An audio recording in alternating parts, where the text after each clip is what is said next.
Global star Ram Charan, Buchibabu కాంబోలో వస్తున్న 'Peddi' already shooting జరుపుకుంటుంది. ఈ మూవీలో కన్నడ స్టార్ శివరాజ్ కుమార్ కూడా ఒక పవర్ఫుల్ రోల్లో కనిపిస్తున్నారు. బుచ్చిబాబు ఫస్ట్ మూవీ 'ఉప్పెన'లో మక్కల్ సెల్వన్ విజయ్ సేతుపతి నటించాడు.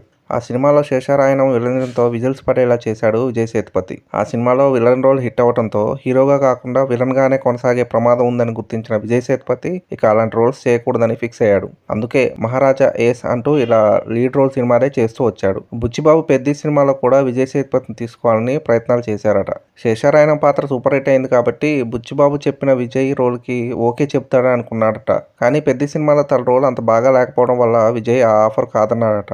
విజయ్ సేతుపతి 'పెద్ది' ఆఫర్ కాదనడానికి మరో రీజన్ తను వరుస సినిమాలో కమిట్ అవ్వడమే అని అంటున్నాడు. అలా 'పెద్ది' ఛాన్స్ మిస్ అయింది. విజయ్ సేతుపతి అనుకున్న రోల్కి శివరాజ్ కుమార్ని ఎంపిక చేశారు. బుచ్చిబాబు కాస్టింగ్ సెలక్షన్పై మంచి పేరుంది. ఎందుకంటే 'ఉప్పెన' సినిమా కోసం ప్రియాంక అనే అమ్మాయిని దాదాపు 20 డేస్ షూట్ కూడా పూర్తి చేశారు. బుచ్చిబాబు 20 రోజుల తర్వాత హీరోయిన్ అనుకున్న విధంగా ఇంప్రెస్ చేయట్లేదని సుకుమార్తో చెప్పడంతో ఆమెను మార్చేశారట.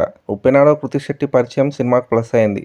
'పెద్ది' సినిమాలో కూడా విజయ్ సేతుపతిని తీసుకోవాలని అనుకున్నాడు కానీ అది కుదరలేదు. 'పెద్ది' సినిమాలో చరణ్ డిఫరెంట్ వేరియేషన్స్ సినిమాకు హైలైట్ అవుతాయని అంటున్నారు. జాన్వీ కపూర్ హీరోయిన్గా నటిస్తున్న 'పెద్ది' మూవీకి ఏఆర్ రెహమాన్ మ్యూజిక్ అందిస్తున్నారు. 'పెద్ది' మూవీని మైత్రి మూవీ మేకర్స్ భారీ బడ్జెట్తో నిర్మిస్తున్నారు. 2026 మార్చ్ ఎండింగ్లో 'పెద్ది' రిలీజ్ కాబోతుంది. 'పెద్ది' ఆఫర్ను విజయ్ సేతుపతి కాదనడంలో మీ రెస్పాన్స్ ఏంటన్నది కింద కామెంట్స్లో చెప్పండి. అదండి సంగతి. ఇలాంటి ఇంట్రెస్టింగ్ విషయాలు మరెన్నో తెలుసుకోవడానికి మా ఛానల్ని సబ్స్క్రైబ్ చేసుకోండి.